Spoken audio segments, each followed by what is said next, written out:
예레미야 17장. 유다의 죄가 철필로, 금강석 촉이 달린 철필로 새겨져 있다. 화강암 같은 그들의 마음판에도 새겨져 있고 그들의 제단 돌 귀퉁이에도 새겨져 있다. 죄의 증거는 명명백백하다. 수풀이 우거진 곳마다, 웬만한 언덕마다 서 있는 음란한 종교 제단과 산당이 그것들이다. 나는 너의 신들을 가판대 삼아 너가 가진 전부를 팔아치울 것이다. 너희 것 전부가 나라 전역에서 저지른 죄에 대한 배상물로 사용될 것이다. 너는 선물로 받은 땅, 내가 너에게 상속물로 준 땅을 잃게 될 것이다. 내가 너를 낯선 먼 땅에서 적들의 종이 되어 살게 할 것이다. 나의 노는 맹렬히 타오르는 불, 누구도 끌 수 없는 불이다. 하나님의 메시지다. 자기 근력을 믿으며 하나님을 짐스럽게 여기는 자는 저주를 받으리라. 그는 뿌리가 잘려 굴러다니는 엉겅퀴와 같다. 그는 아무것도 자라지 못하는 땅에서 뿌리 없이 방향 없이 살아간다. 그러나 나 하나님을 의지하는 자, 언제나 하나님을 붙드는 자는 복이 있다. 그들은 에덴에 심긴 나무 같아서 강가에 깊이 뿌리를 내린다. 폭염을 만나도 걱정할 것 없고 잎사귀 하나 떨어지지 않는다. 가뭄에도 끄떡 없고 철 따라 신선한 열매를 맺는다. 사람의 마음이란 형편없이 시커멓고 기만적이어서 아무도 풀 수 없는 퍼즐 같다. 그러나 나 하나님은 사람의 마음을 탐색하고 그 생각을 살핀다. 나는 사람의 중심과 사태의 근원을 꿰뚫는다. 나는 사람의 겉모습이 아니라 그 실상을 본다. 사기쳐 돈을 모은 자들은 마치 속임수를 써서 다른 새의 둥지에 자기 알을 누이는 자구새와 같다. 알들이 부화하면 사기는 폭로된다. 이 얼마나 얼간이 같은 짓인가. 주의 성소는 처음부터 높이 자리 잡았습니다. 지극히 높은 영광의 보좌여, 오 하나님, 주님은 이스라엘의 희망이십니다. 주님을 등지는 자들은 바보입니다.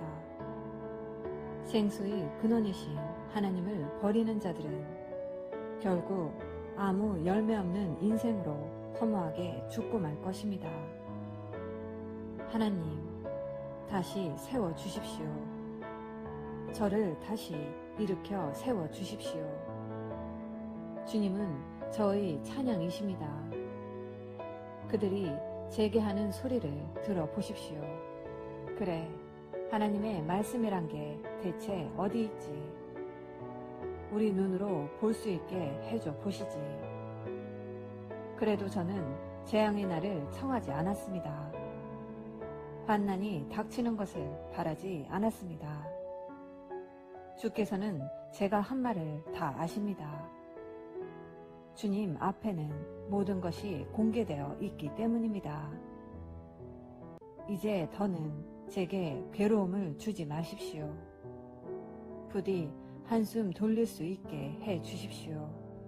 제가 아니라 이제 저를 괴롭히는 자들이 괴롭힘을 당하게 하십시오. 제가 아니라 그들이 수치를 당하게 하십시오. 그들에게 재앙의 날을 내려주십시오. 광하고 벼락을 내려주십시오. 내게 임한 하나님의 메시지다. 가서 유다의 왕들이 출입하는 백성의 문에서 시작해 예루살렘 모든 문 앞에 서서 사람들에게 이렇게 전하여라. 너희 유다의 왕들아, 들어라. 하나님의 메시지에 귀 기울여라. 이 문으로 출입하는 너희 모든 백성들아, 너희도 들어라. 이는 하나님의 메시지다. 살고 싶거든 안식일에 평일처럼 물건을 이리저리 운반하고 다니면서 그날을 더럽히지 않도록 주의하여라. 안식일을 이용해 평일처럼 장사하지 마라. 내가 너희 조상에게 명령했듯이 안식일을 거룩하게 지켜라. 너희가 잘 알듯이 그들은 그 명령을 따르지 않았다. 그들은 내 말에 주목하지 않았고 나의 인도와 지도를 거절하며 장사를 계속했다. 그러나 이제 내가 이르는 말을 귀담아 들어라. 너희 일을 하느라 이리저리 바쁘게 돌아다니며 안식일을 더럽히던 것을 멈추어라. 안식일에 평일처럼 장사하던 것을 멈추고 그날을 거룩하게 지켜라. 그러면 다윗의 보좌를 이어받은 왕들과 그 신하들이 계속해서 말과 마차를 타고 이 문을 출입하게 될 것이다.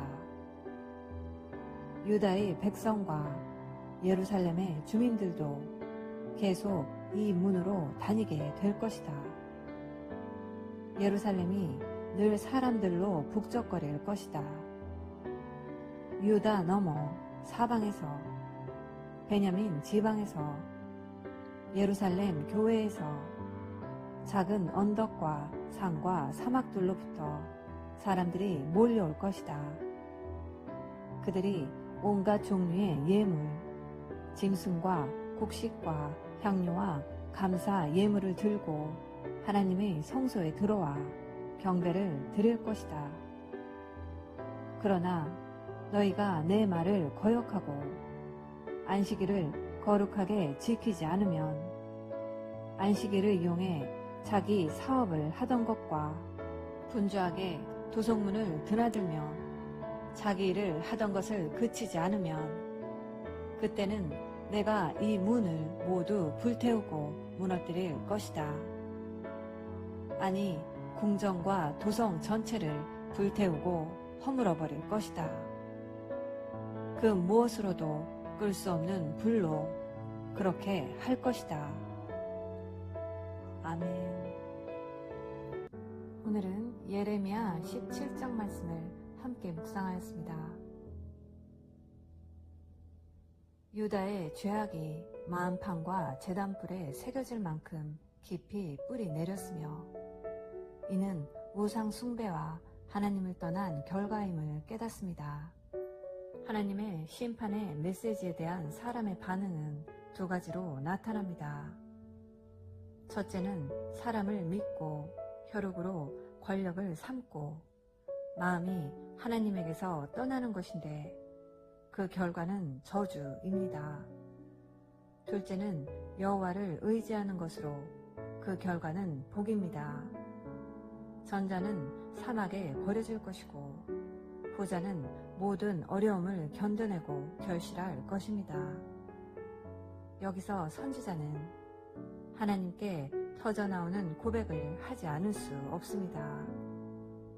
하나님을 버리고 떠나는 자는 다 수치를 당할 것이 마땅하고 흙에 기록될 것입니다. 흙에 기록된다는 것은 썼다가도 지워질 이름이 되어 하나님께서도 기억조차 하지 않는다는 의미일 것입니다. 죄는 분명히 새겨지지만 그 이름은 하나님께서 기억조차 하지 않으시는 비참한 인생입니다. 그리고 재물을 부당하게 모으는 자는 헛된 결과를 맞이하지만 예레미야는 자신을 고치시고 구원해달라고 기도하며 하나님의 심판과 회복을 갈망합니다. 오늘 말씀을 묵상하며 사람을 의지하는 삶과 하나님을 의지하는 삶을 통해 사람을 의지하는 삶은 결국 망하여 비참함을 당할 것이며 하나님을 의지하는 삶은 복을 누릴 것임을 알 수 있습니다. 그러므로 지금 내가 추구하는 삶은 어떤 삶이며 나의 삶이 전적으로 하나님을 의지하는 삶인지 되돌아보고 평생에 사람과 육신을 의지하면서 성공을 바라는 삶을 살지 않도록 성령 하나님께 기도하며 평생토록 오직 하나님만 의지하며 살아가시는 복된 자녀 되시기를 예수님의 이름으로 기도합니다. 아멘. 사랑의 엄마.